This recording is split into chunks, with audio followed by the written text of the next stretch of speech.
Salve, salve, torcida, voltamos com o nosso canal Vamos Vasco. Pessoal, ontem mais uma vez o Vasco empatou pelo Campeonato Carioca. Vamos trazer aqui a tabela, como que está a classificação do Campeonato Carioca, os próximos jogos do Vasco, o que o Vasco pode tirar de lição desses jogos aí contra o Madureira e também contra o Audax, né? Quais jogadores o Vasco pode aproveitar na temporada? Gostei bastante do Matias Galaza. Vamos falar bastante aí dessas situações. Também vamos falar aqui do técnico do Botafogo, que deu uma cutucada, uma criticada no Vasco. Ele teria ficado bastante nervoso com o que aconteceu envolvendo o Vasco.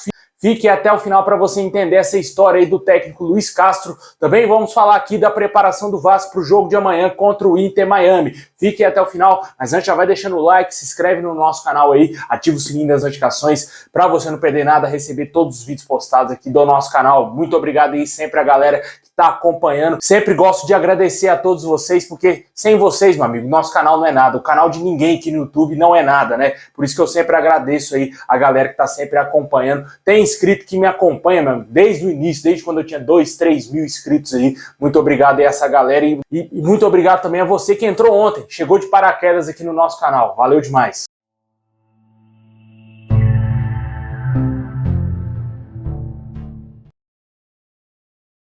Bom, pessoal, com o empate ontem por 1-1 contra o Audax, o Vasco caiu da 6ª para a 7ª colocação aí no Campeonato Carioca. Vale ressaltar que o Vasco ainda tem um jogo a menos, mas vem utilizando somente aí os garotos da base com os jogadores reservas que não serão aproveitados, né? E o Vasco ainda sequer conseguiu vencer um jogo no Cariocão, empatou por 0-0 com o Madureira e ontem por 1-1 contra o Audax, né? Ontem com certeza foi o jogo mais difícil para o Vasco, né? Muito mais complicado que foi o Madureira. O Audax é uma equipe encaixadinha, né? Uma equipe que impôs muitas dificuldades ao Vasco, mas o Vasco mesmo assim conseguiu arrancar um pontinho, né? O jogo foi fora de casa. Dá pra gente ter uma ideia de quem pode ficar no Vasco e quem tem que sair do nosso clube, né? Vale ressaltar que ontem o zagueiro Robson Bambu fez a sua estreia e jogou os 90 minutos como titular aí na zaga do Vasco. Para muitos, ele foi muito mal, né? Para outros, ele foi discreto e para alguns ele foi até bem. Na minha opinião, ele foi discreto pelo longo período de inatividade do jogador, né? Tá muito tempo sem jogar, tava no banco de reservas do Corinthians, voltou pro Nice da França, né? Não jogou lá na França.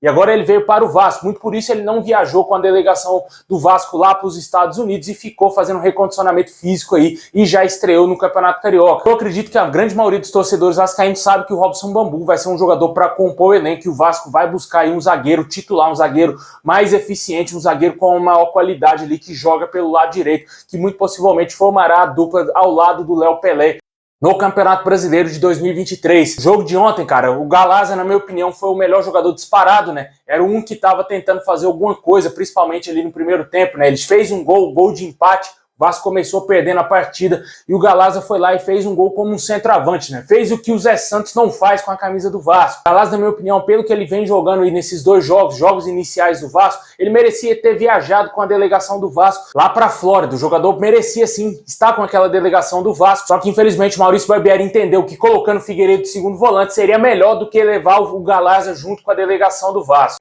Complicado, né? Um treinador que já vem mostrando ter péssimas escolhas já nos primeiros dias de trabalho com o Vasco, né, cara? Ainda é cedo pra gente criticar. Sei que tem muita gente aí que não gosta do Maurício Barbieri. Eu, particularmente, não gosto do Maurício Barbieri. Não gostei da contratação dele. Eu gostaria de ver algo maior no Vasco. Um treinador vitorioso. Esse treinador poderia ter sido o Cuca, né? Mas, infelizmente, a diretoria do Vasco quis seguir o modelo do Red Bull Bragantino. Até mesmo eles tiveram inveja do treinador dos caras e contrataram aí o Maurício Barbieri, que vai ser o técnico do Vasco nessa temporada. E além do Matias Galaza, eu também gostei bastante do garoto Ryan, jogador que entrou ontem no segundo tempo. Tá na história do Vasco, marcado na história como o jogador mais jovem a vestir a camisa do Vasco profissionalmente. Entrou em campo, mostrou ter habilidade, mostrou ter uma boa técnica, canhotinho, tem tudo sim para ser um dos grandes ativos do Vasco aí no futuro. É um jogador muito promissor, cara. Muito promissor mesmo. Eu acho que o Vasco dando uma encaixada, daria sim para puxar o Ryan e deixar ele como definitivo nos profissionais, assim como o Palmeiras está fazendo com o garoto Endrick, né, que já foi até vendido para o Real Madrid. O Ryan é um jogador especial, você vê que ele é diferente dos demais. Também gostei bastante do garoto GB, né, que na minha opinião deveria ter sido titular, porque o Zé Santos, cara, não dá, mano. Zé Santos e Eric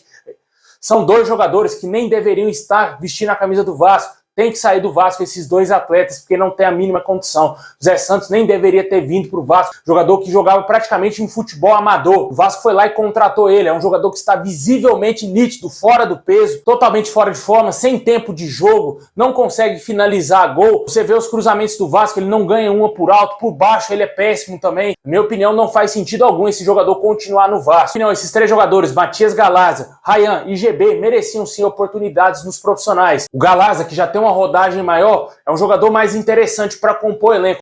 Os outros jogadores são muito jovens, né? Para não queimar os garotos, para não queimar os ativos do Vasco, o Vasco tem que soltar aos poucos, né? Por isso que eu falei, primeiro tem que encaixar o time, para aí sim subir os garotos, que eu tenho certeza que o Ryan, jogando no Vasco encaixado, jogando no Vasco que já tem um padrão tático, que já consegue jogar bem, vai conseguir jogar muito bem com a nossa camisa, assim como o Endrick está fazendo lá no Palmeiras. Mas enfim, o Vasco empatou mais um jogo e agora volta a jogar pelo Campeonato Carioca na próxima quarta-feira. O jogo que seria na quinta foi antecipado para quarta-feira.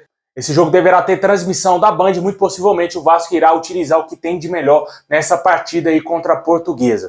Deixe nos comentários o que você achou do jogo de ontem contra o Audax e o que você espera desses jogadores aí que atuaram no Campeonato Carioca. Quem você aproveitaria e quem você mandava embora do Vasco.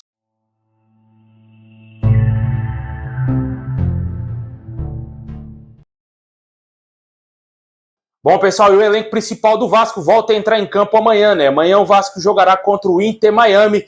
Até o momento o jogo está confirmado somente na Cazé TV. A ESPN e o Star Plus ainda não confirmaram a transmissão da partida, que será às 9h30 da noite. Muito possivelmente o técnico Maurício Barbieri fará várias alterações aí no time do Vasco para a partida de amanhã, promovendo aí as entradas do goleiro Ivan, o volante Jair, Orejano, também possivelmente o Alex Teixeira no lugar do Nenê. O restante do time deverá ser o mesmo que jogou contra o River Plate. O Vasco muito possivelmente entrará em campo com Ivan, Pumita Rodrigues, Miranda e Léo Pelé.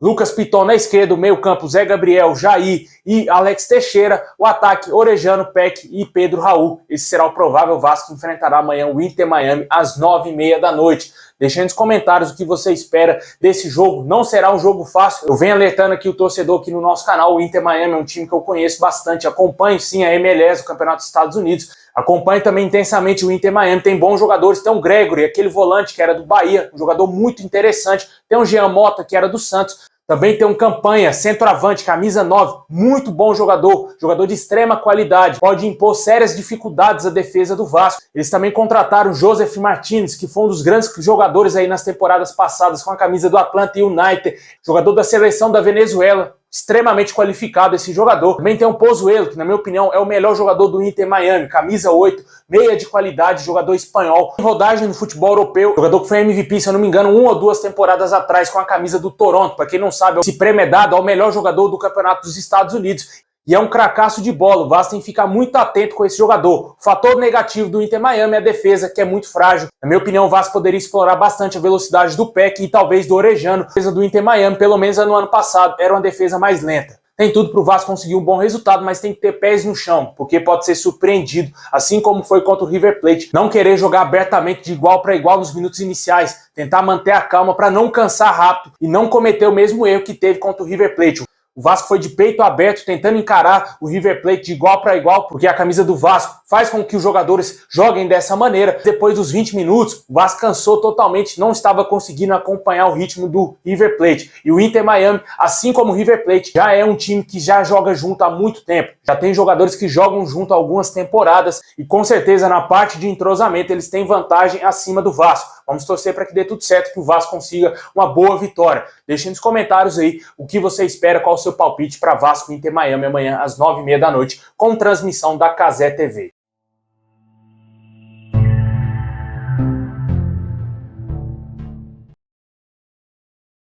Bom, pessoal, agora vamos falar aí do técnico do Botafogo, né? O que isso tem a ver com o Vasco? O treinador do Botafogo criticou duramente o adiamento do clássico contra o Vasco, né? O jogo que estava marcado aí para segunda-feira, no dia 23, foi adiado pela Federação do Rio de Janeiro para o dia 16 de fevereiro. O técnico do Botafogo teria ficado furioso com essa mudança e disse que não está habituado com esse tipo de mudança. Diz que não houve nenhum respeito pelo planejamento.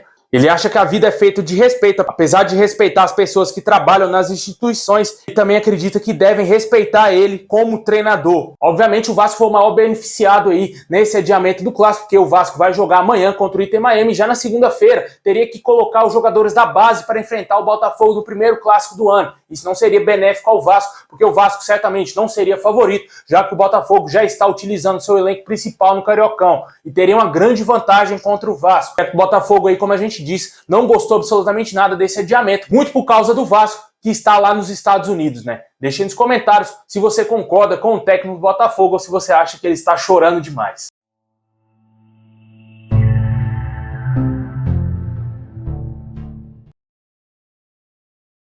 Bom, pessoal, esse é o vídeo de hoje. Muito obrigado a todos vocês. Deixa o like, se inscreve no canal, ativa o sininho. Tamo junto. Saudação vai cair a todos. E é nóis.